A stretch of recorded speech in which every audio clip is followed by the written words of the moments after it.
Hi, my name is Cold Beer, and let's start with Lamentum. What?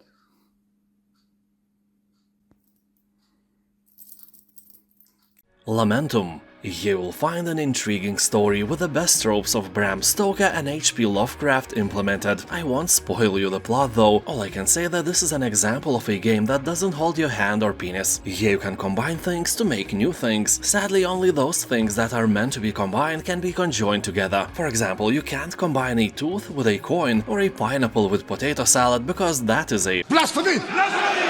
The surroundings of the game are made very well and they are kinda creepy. Weird paintings on the walls, blood on the ground and intestines in the bathroom makes your imagination go wild. It is very easy to immerse yourself in this game and take it as a story from a book. But Lamentum is not only a story, here are plenty of dangerous places that are ready to kill you without any hesitation. Monsters are creepy, but if you have a sword or other weapon you can easily chop them to pieces. Although at the beginning you are unarmed and your only weapon is your running capability. Sadly enough, I discovered that I can run only after several deaths. What a shame. Yeah. Sherlock Holmes, Chapter 1. Here you as a young Sherlock Holmes will struggle to prove yourself as you navigate an exotic dangerous island. Deep within the Mediterranean you will investigate the mystery of your mother's death. Your legacy is written by the decisions you make. Deception, violence and deduction are just a few resources in your arsenal. Whether you choose brute force to solve your problems or stay one step ahead of your enemies by using your wits to spot vulnerabilities, you decide what each situation demands as you hone your investigative skills. It's time to confront your past so you can become the legend you are destined to be. People on Steam are saying that this is a great game, although many are complaining that the open world part is an overkill. You know, running vast distances from one object to another feels a bit like a fetch quest. Riddles and Sieges. This is a medieval puzzle game where you use all siege weapons to solve puzzles. So, let's be fair, when some castle was under siege in the medieval times, a warlord had to solve the puzzle. How to crack walls, how to tactically lay out ballistas and trebuchets, how to enter the enemy's stronghold, milk all the citizens and rape all the goats. Well, I might have confused a thing or two, but the fact is, every medieval siege was an actual puzzle. So here each building works and attacks differently. For example, a catapult shoots over a tile, trebuchet does the same but has a delay before attacking, and ballista only attacks when being destroyed. Wait, what? I know, whatever man. So here you'll encounter 55 handcrafted levels, with each one being harder than the previous one. Also you can make your own levels and test your friends. Tenderfoot Tactics.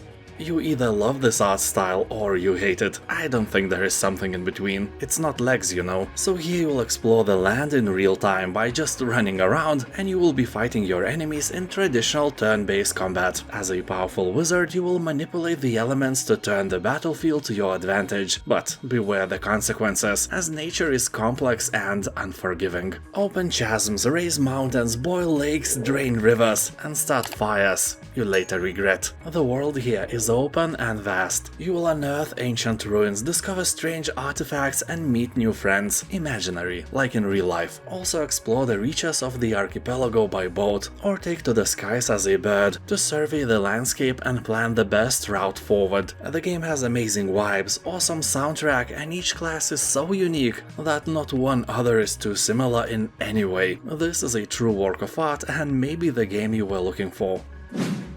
Amnesia Rebirth.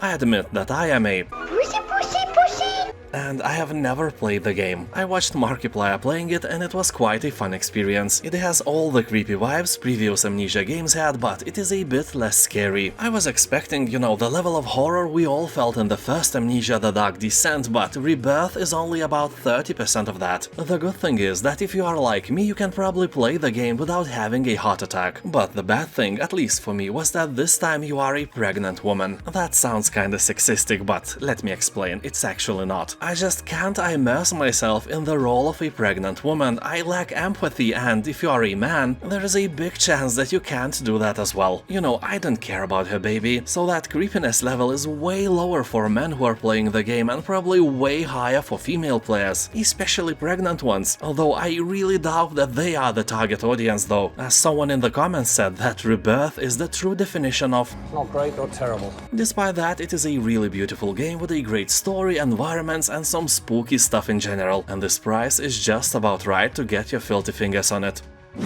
Isonzo. This is a World War I game based on the Italian front. Inspired by the 2-year struggle for control of the Isonzo River Valley and the Alps, the game will lead you across stunning landscapes as you choose your path to victory. Cut your way through barbed wire, flank your enemies by following mountain trails, or man a mortar to blast a way through. Shape a dynamic battlefield by laying sandbags and wire, placing ammo crates, deploying trench periscopes or sniper shields. Fight with more than 30 unique weapons, survive poisonous gas attacks and intense artillery barrages. People on Steam are saying that mostly here you will run up the hill for 20 minutes and then you die. Somehow that is still a fun experience. Game is a proud owner of a very positive review score, so no tricks here. Pacific Drive. This is a very interesting title with mechanics you won't usually see in other games. In this driving survival adventure you face supernatural dangers on each expedition into the exclusion zone. Make your base of operations in an abandoned garage, where you'll research new parts, customize your station wagon and chart routes deeper into the zone. As you gather precious resources and investigate what's been left behind in the zone, you learn exactly what it takes to survive in this unpredictable hostile environment. All the vibes here lead to Strugatsky brothers and their roadside picnic story. Many games draw inspiration from it, from legendary Stalker to a recent gem Tunguska the Visitation. And if you like the theme about some stranger things happening in this specific area, I recommend you to watch the movie named Annihilation with Natalie Portman. You won't be disappointed, I promise. In Sound Mind. This is a survival horror where you will experience a series of haunting memories. You will take on a journey through a progression of unsettling stories, each with unique puzzles, mechanics, weapons and boss fights. Basically here you play as a town therapist and dive into the strange worlds of your patients. The game is a bit scary and plays as a psychological thriller. All the levels are unique and all of them hold a certain ominous atmosphere, so it will definitely grow some hair on your mental balls. People on Steam are saying that almost nobody expected the game to be this good for this price, and I totally recommend it for you as well. Overcrowd, a Commute Em Up. Every day millions crowd the metro in a desperate bid to get to work. Can you build and run the perfect metro station to help them make it on time? Probably not, but you can try anyway. Excavate your way through 4 layers of earth. Design your layout carefully and plot commuter routes with user-defined directional signs. You'll need to assemble a crack team, tool them up and deploy them to run your station in real time. You can set priorities, schedule breaks or just deploy them manually. Keep your staff room well stocked and your employees happy, and you can take your tube station to new depths. But don't worry, here everything can go wrong very quickly. Angry people create more angry people, especially if they are late to work, and there is a 2-kilometer line between them and the ticket machine. Why didn't they buy tickets online then? Yeah, exactly, why didn't they? Far Cry 5. Here you will spill rivers of blood and your victims will drown in their own liquids because you are awesome and they suck. Here your task is to stand up to cult leader Joseph Seed and his siblings to spark the fires of resistance and liberate the besieged community. In other words, you will have to get rid of fanatics without any political correctness. Although keep in mind that this is a very colorful game, a true gem for flowers and airy-fairy unicorn lovers. Also, there is a lot of guts and carnage in general. Really great game. Also, all the DLCs are discounted as well, so even if you own the game already, check them out, maybe you missed some good stuff in the past. Sherlock Holmes, The Devil's Daughter. This is an adventure with unique gameplay that blends investigation, action and exploration. It will test the limits of your nerves and intelligence. Yeah, this game is not for the faint of heart. The puzzles can be devilishly difficult, and the plot is full of twists and turns that will keep you guessing until the very end. You'll have to track down evil in the darkest corners of London while playing as the great detective and untangle a web of intrigue leading to the final stunning revelation about the evil that lurks in the city. Is it real evil or is it just Scooby-Doo level evil? I don't know. Well, I do, but this is not a channel of spoilers. This is a channel of games and potato salad, approved by your sister. Legend of Grimrock 2. This title is perfect for those who like pineapple and potato salad and well-done steaks. Oh, wait a minute, it's a mistake, that is an absolutely different game and it shouldn't exist. This game is perfect for dungeon crawling fans because Legend of Grimrock 2 is one of the best there is. It has a modern execution but an old-school heart. Sadly, only the second part is verified on Steam Deck, and the first one is completely unsupported. That is kinda weird. So here a group of prisoners have been shipwrecked on the secluded isle of NEXUS. The island is filled with ancient crumbled ruins, mysterious shrines, and vast underground network of dungeons and mines, so they want to escape and forget the vile crimes they may or may not have committed. They probably put pineapple in the potato salad and cooked steaks until they were well done. If that is so, just leave them to die, they are not worthy. Yeah, words of wisdom. Okay, I'm kidding, you are a generous god and you must help everyone in need. Yeah, except for those infidels. So, if the prisoners wish to make it out alive, they have to overcome all the challenges, form a team and descend through the ominous mountain. Although be warned that this game has one very annoying feature. You will be searching for hidden buttons all the time, and that is not fun at all. Monster Sanctuary. Some time ago something happened and platformer games started to develop deepness. Monster Sanctuary is one of those examples when you put a huge interesting game into a 2D side-scrolling setting. Basically it's sort of a Pokemon game where you collect various monsters and use them for your own interest and pleasure. They do all the hard work for you and you gain all the benefits, so they are basically your slaves and have no free will of their own. They have to serve their master overlord and never think about returning to nature ever again, because once you enslave them, that's it, they are bound to your will, and somehow here, you are still a good guy. Manifold Garden. The game looks like a creation of AI, where you prompted it to create something 3D, geometrical and physics-based. But this game is not just beautiful gibberish, it's an actual game with an expansive and visually striking world filled with mind-bending puzzles. You will have to manipulate gravity to gain new perspectives and walk on any visible surface. You will explore structures that repeat infinitely, and also play with photo mode and make some beautiful art for your office. I'm not kidding, your boss, if he's not a gamer, will approve this quite easily, and if he is a gamer, that will be even easier. It seems that the game was made mostly by one man, and that is a huge achievement. People on Steam are saying that you don't need drugs to feel like you are on drugs while playing this game. Also, it's very satisfying to watch all these structures unfold in front of you, or should I say unmanifold in front of you.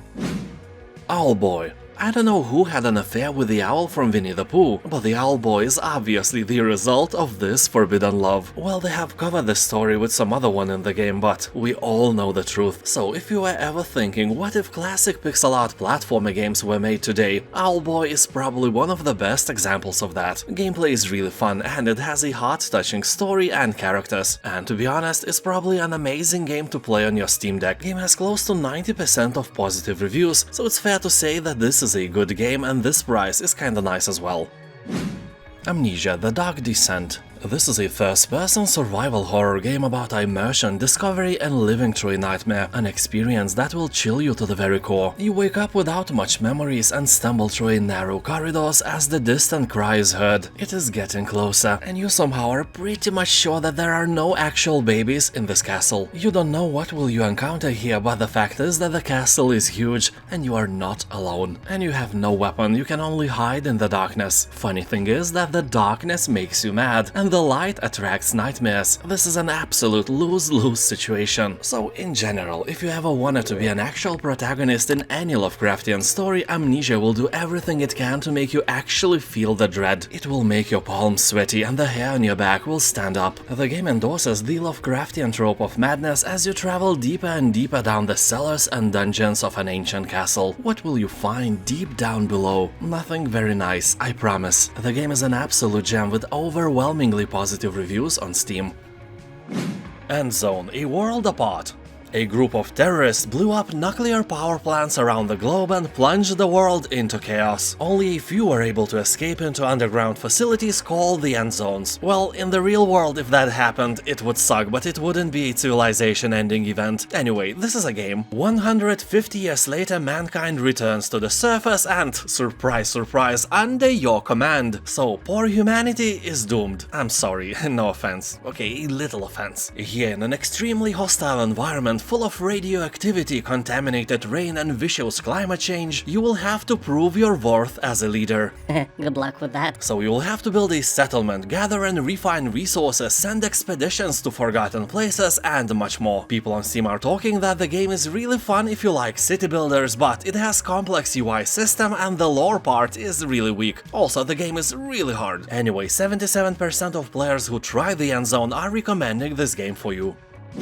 SCARLET NEXUS. So here in the far distant anime future, a psionic hormone was discovered in the human brain, granting people extra sensory powers, and that changed the world as we knew it. As humanity entered this new era, deranged mutants known as Others began to descend from the sky with a hunger for human brains. Highly resistant to conventional attack methods, extreme measures needed to be taken to battle the overwhelming threat and preserve humanity. Those with acute extrasensory abilities known as psionics were our only chance to fight the danger from above. So I guess it is you and your anime heroes named Yuito and Kasani. You will have to complete both of their anime stories to unlock all the anime mysteries of a brainpunk future caught between technology and psychic abilities. Reviews are very positive, although people are saying that the game is quite generic and may not inspire you in any way. Atom RPG Trudograd, or as I call it, Soviet Fallout Union. Because it is basically a Fallout game, just here instead of a wanderer you will be called Comrade-a-lot. You will be thrown into alternative history. In 1986 the Soviet Union and the Western Bloc were destroyed in mutual nuclear bombings, and you are one of the survivors of the nuclear holocaust. Your mission is to explore the wild and wondrous world of the Soviet wasteland. Because, you know, you can get wasted here in so many meanings. For example, once I just ran into a minefield and died. I just ignored some danger mine signs and went to communist paradise with angry people standing in long lines to buy some doctor's sausage made from cardboard, perestroika everywhere, and Belamor Canal cigarettes. Or maybe to communist hell full of capitalist money, sex and supermarkets. Anyway, here you will stream for the better communists tomorrow, and along with that you will have to investigate stuff, various stuff, a lot of stuff. Trudograd is the second part of Atom RPG, but it's completely standalone piece. You don't need to know anything from the first part. And to be honest, I like Trudograd way more than the first part, so I'm recommending it instead. Also keep in mind that this is not a Russian game. You can buy it and you won't be supporting Putin in any way. That is great. Trepang 2. He will take on the shoes of an escaped soldier who has no memories of his past life but is infused with supernatural abilities. All you want is revenge for something, you know, and you'll stop at nothing. You will deliver devastating punches, sneak around in the shadows, wield powerful weapons, and give the bad guys a taste of their own medicine. Or a taste of pineapple in the potato salad, which is way worse and should be banned by Convention of Geneva or something. So anyway, as you can already tell, the game has strong horror vibes and has visuals and atmosphere similar to legendary Fear games. Here you'll find 6 difficulty levels, so even if it looks hard to crack, on easy it is quite easy. Game has above 90% of positive reviews on Steam, and you can play the free demo version as well. And now thank you for watching, have a nice day, and I'll see you next time. Bye.